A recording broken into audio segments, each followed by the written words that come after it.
আপনাকে যদি কখনো দেখেন যে কালো গরু আপনাকে দৌড়াচ্ছে, আচ্ছা কালো গরুর কথা বলেছি, যদি দেখেন আপনাকে কোনো লাল রঙের গরু আপনাকে দৌড়াচ্ছে, তাহলে এই স্বপ্নের ব্যাখ্যাটি আপনি কি করবেন?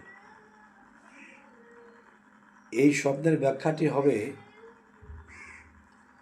যে আপনার গ্রামের মধ্যে কোনো ভয়ঙ্কর ব্যক্তি, সমাজ শক্তিওয়ালা ব্যক্তি আপনার ওপরে চাপ সৃষ্টি করবে, আপনাকে আপদে কুপথে নিয়ে যাবে এবং আপনার ক্ষতি করে দেবে। আর তার কাছ থেকে ছাড় পাওয়াটা বড় মুশকিল। এরকম স্বপ্ন যদি কেউ দেখেন, অবশ্যই আল্লাহকে সেজদা করবেন এবং সূরা নাস, সূরা ইখলাস,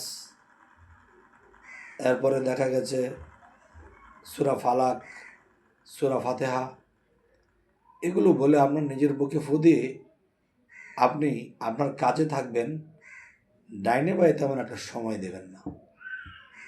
সকলে ভালো থাকবেন। আল্লাহ হাফিজ।